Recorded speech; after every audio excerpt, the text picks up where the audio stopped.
Hi friends, welcome back to my channel. അപ്പോൾ ഇന്ന് ഞാൻ വന്നിട്ടുള്ളത് ഒരു ഇഫ്താർ സ്പെഷ്യൽ സ്നാക്ക് റെസിപ്പിയുമായിട്ടാണ്.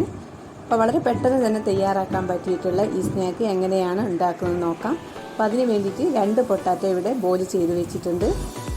ഇനി ഒട്ടും കട്ടയില്ലാതെ ഒരു ഫോർക്ക് ഉപയോഗിച്ച് നമുക്ക് ഈ പൊട്ടാറ്റോ ഒന്ന് സ്മാഷ് ചെയ്ത് കൊടുക്കാം കേട്ടോ.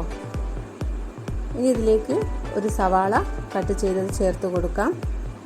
2-3 പച്ചമുളക് ചെറുതായി അരിഞ്ഞതും കൂടെ ചേർത്ത് കൊടുക്കാം. എരിവിനനുസരിച്ച് ഇതിൻ്റെ അളവ് കൂട്ടുകയും കുറയ്ക്കുകയും ചെയ്യാം. പിന്നെ ഇഞ്ചി വെളുത്തുള്ളി പേസ്റ്റ് ചേർത്ത് കൊടുക്കാം. പിന്നെ 1 കപ്പ് ചിക്കൻ ബോയിൽ ചെയ്തിട്ടുള്ളതാണ്.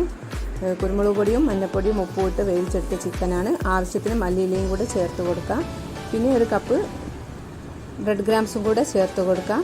ഇനി ഇതിലേക്ക് ഒരു 1/2 ടീസ്പൂൺ മഞ്ഞൾപ്പൊടി, ഒരു 3/4 ടീസ്പൂൺ മുളക് പൊടി ചേർത്ത് കൊടുക്കാം.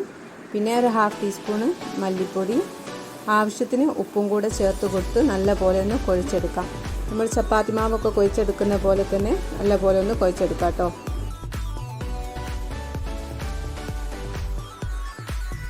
അപ്പോൾ ഇതാ ഞാനിതിവിടെ കുഴച്ചെടുത്തിട്ടുണ്ട്. ഇനി ഇതിൽ നിന്നും ഓരോ ഉരുള എടുത്ത് നമുക്ക് നല്ല കട്ടി തന്നെ ഒന്ന് പരത്തി കൊടുക്കാം.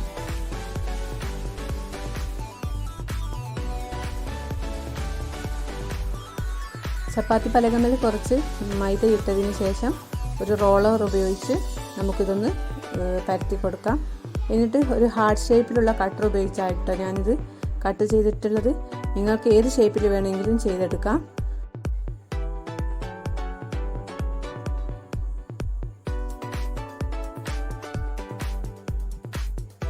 അപ്പോൾ ഇതാ എല്ലാം കൂടെ ഇതേപോലെ ചെയ്തെടുത്തിട്ടുണ്ട്.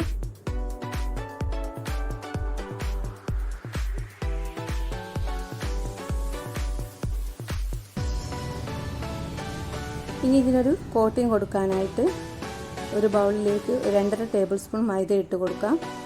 അതിലേക്ക് ഒരു 1/2 കപ്പ് വെള്ളവും ആവശ്യത്തിന് ഉപ്പും കൂടെ ചേർത്ത് നല്ലപോലെ ഒന്ന് മിക്സ് ചെയ്തെടുക്കാം. അപ്പോൾ അത്യാവശ്യം നല്ല തിക്ക് ഫോമിൽ തന്നെയാണ് നമുക്ക് ഈ ബാറ്റർ വേണ്ടത്.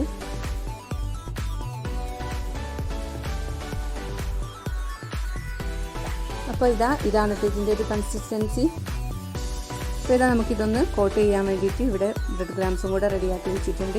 ഇനി ഓരോന്നും ഈ മൈദാമാവിലൊന്ന് ടിപ്പ് ചെയ്ത ശേഷം ബ്രെഡ് ഗ്രാംസിലൊന്ന് നമുക്ക് കോട്ട് ചെയ്തെടുക്കാം.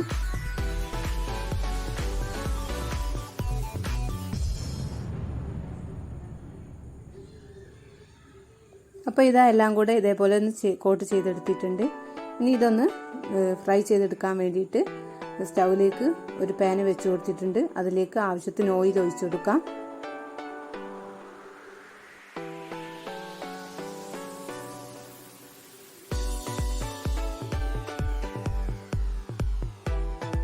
ചൂടായ എണ്ണയിലേക്ക് ഓരോന്നായി ഇട്ട് നമുക്ക് ഫ്രൈ ചെയ്തെടുക്കാം.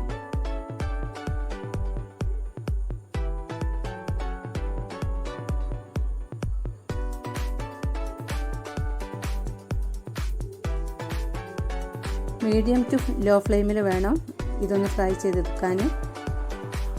ഒരു ഭാഗമാകുമ്പോൾ നമുക്ക് മറ്റേ ഭാഗം ഒന്ന് മറിച്ചിട്ട് കൊടുക്കാം.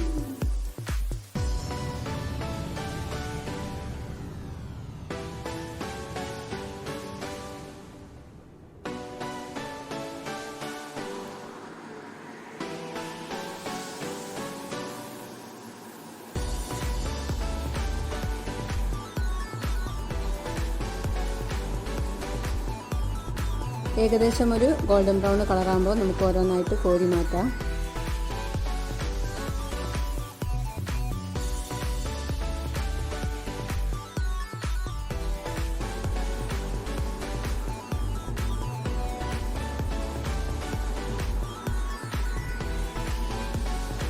അപ്പോൾ ഒരു 5 മിനിറ്റ് ഉണ്ടെങ്കിൽ വളരെ ഈസി ആയിട്ട് തന്നെ നമുക്ക് തയ്യാറാക്കാൻ പറ്റിയിട്ടുള്ള ഒരു സ്നാക്കാണ് കേട്ടോ ഇത്. അപ്പോൾ എല്ലാവരും ഒന്ന് ട്രൈ ചെയ്ത് നോക്കണം.